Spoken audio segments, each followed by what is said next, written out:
Yo, what is going on, guys? Open back for another video. Today we got Monday Night Football, and I'm just gonna go over this month in general. Since opening up my Discord, so as you can see, last night outside of some people I tailed was minus 4 units, so we came out to positive 7.28 units roughly in our Discord yesterday. Kind of crazy because we went pretty heavy. We bet like $200 worth of bets. Something I don't usually do, but there's just so many promos out right now, and you gotta take advantage. So, as you can see, 41 units on September since opening up this Discord. So I cannot complain at all. So if you're a $10 better, this is $410 in a month. If you're a $20 better, this is $820 in a month. So I definitely cannot complain about the success we're having in our Discord. So many plays from this Sunday. Justice Hill, what a god. Little 2x. So Isaiah likely couldn't come through. Brock Purdy with a hook. This would have been a 20x. That one stings a little bit. And then 2 sleeper discounts. Both were positive EV plays. So definitely taking advantage of the value we can get on sleepers sometimes. That's the same parlay, and then the 5x Shane Newell with the DMP, straight out in the Discord, and then I fat fingered Will Levis for a under an interception on this slip, so I did filled out the rest of the promo with $2.50 over. So no matter what, we cash out some money today with that slip, but this is crazy. It's a free Discord. I don't know how many Discords pushing out 40 units in a month that you even pay for. So the fact that we're doing this for free, definitely cannot beat that. I'm going to be running a giveaway starting October, so tomorrow, with a new book I plan on playing on. So if you use my code for that book, you will be entered in another raffle for a $25 giveaway. So there's no point of not being in my Discord. It's free. We make money. We're doing giveaways. We're, active in chat. So yeah, no point in not joining. But let's get into some picks today. So we're gonna be on better today. So we had a Jahmyr Gibbs promo. Not even go through that one. I already checked. 3 for 3 hit rate this year. It's like minus 240 value. So definitely a good promo. So let's get into JSN. 10.5 fantasy points. So this could be a little interesting play, but I'm liking it. So, but you can see right here, 5 receptions, 15.5 yards, 10 fantasy score right there. So you can see he went for 23.7 fantasy points against New England. And then if I pull up Prize Picks, because Better does not offer fantasy scoring line. So they're favoring the over 11, 51% chance to hit, 11.4, 11.5, 11.4 on all these books. And we're getting it on Better for 10.5. So definitely can't beat that. Let's pull up the outlier page. So honestly, the outlier page doesn't show the research that I want it to pull up, but that's fine. I'll still go over why I like this play. So like I said, it'll be over 11 points. So this game against New England, right? Let's pull up like reception yards or something. So he had 117 reception yards, 12 catches on 16 targets in a game where they had to throw the ball. Remember that? Geno Smith versus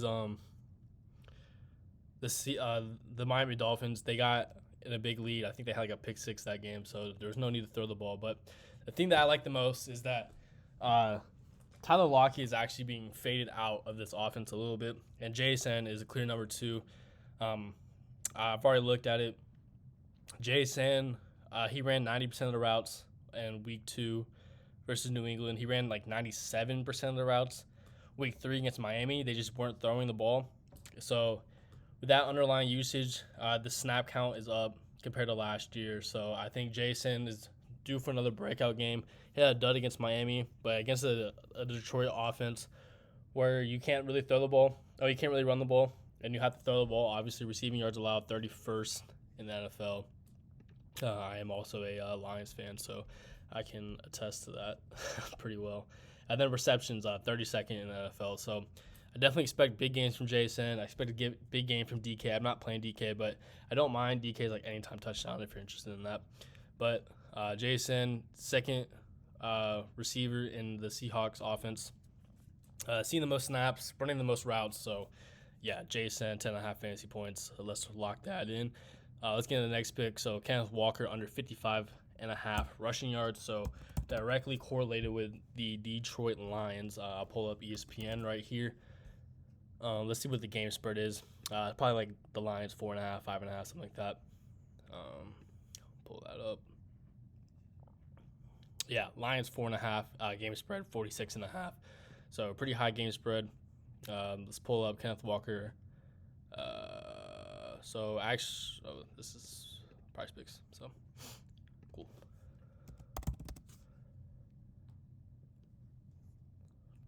This will load. Kenneth Walker, come on.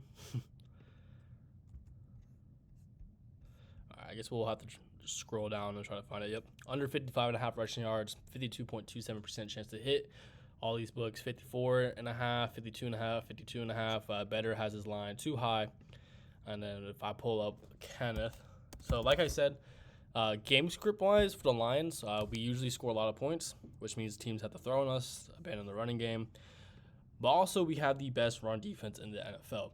That is not me being biased. It is true, absolutely true. Second in the NFL, 46 rushing yards. I think rushing touchdowns. I don't even know if we allowed a rushing touchdown yet. Yeah, it literally doesn't even show up because we haven't allowed a rushing touchdown yet. I think we actually allowed one to Kyren Williams, but that's fine. So he's coming off injury, so that's read number one. Last year, 43, we added DJ Reader, one of the best nose guards in the NFL, one of the best run stoppers in the NFL. So he got 43 against us last year in a game where it was 37-31, so a lot of throwing, I'm assuming. So definitely liking that. Matchup is great, correlates with Jason perfectly, so I don't really want to really talk about that one too much. This is under 54, sorry. So green, yep, there you go. We're actually getting this line at under 55.5, so if I pull up, yeah, the only books that are offering that is, I guess, is Price Picks, so which they actually bumped their line down. So let's get into the next pick. Correlates with JSN. Good run defense. Coming off injury. So pull up Tony Pollard.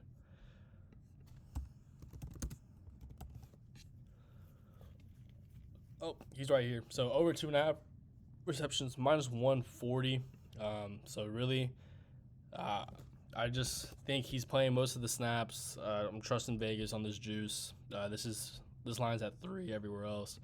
Pull up receptions over 2.5. It's cashed every game this season versus running backs. Teams are just not having to throw on Miami, but I think this game's a little different with how Will Levis is playing. He's third in target share on the team ahead of Tyjae Spears, who people thought was going to be the receiving down back, but Tony Pollard can catch passes. Right now, not a good matchup. I think that's skewed a little bit. 3 for 3 on the season. And, when you see juice like this, kind of got to trust it sometimes. So not going to deep dive too much into that. Let's try to make these videos quick. And the last pick we got is Devon Achane fantasy score. So let's go back to the Price Picks page. Remember, fantasy score and better is full PPR, so these translate very well. So you can see over 14.5 fantasy score. These books are projecting out 15 fantasy score, and we're getting Devon Achane at 13.5, so that is insane value. Let's pull up Achane right here. Fantasy score. There we go. So over 14.5. We're actually getting this at 13.5. So the only game he went under was this game, where they had to abandon the run. I think this game plays a little closer than that Seattle Seahawks game. Just because Will Levis, he can turn the ball over. You can see the over-under is 37.5. So I can see them leaning on Devon Achane a little bit. They're starting Tyler Huntley. I think the run game could be a little dynamic with Huntley. I don't expect him to be like Lamar Jackson or anything, but definitely think the offense will be a little more dynamic than with Skylar Thompson. Skylar Thompson's got some sneaky running ability, but you can see this line is at -0.5 for Tennessee, so very close spread, basically 50-50 of who's going to win the game. And I think with a closer game, if this game is 24-21, Devon Achane is for sure getting 14 fantasy score. Let's pull up last year games where they won by like 3. So 50%. Raheem Mostert, even if he's back, I think even when Mostert played in week 1, pull up any. So even when Mostert was playing week 1, Achane saw the work. He's basically the third receiver on this team. He's going to catch passes. He's going to make big plays. He might see 30 touches this game. So I definitely like this spot for 13.5 fantasy score. And if you're not on Better already, join the Discord, sign up on Better, use my code, get you a raffle and the free $25 giveaway. No reason to join. 1.5 units for this play. Let's just cash out, watch some Monday Night Football, and I'll see you on the next video. Let's go.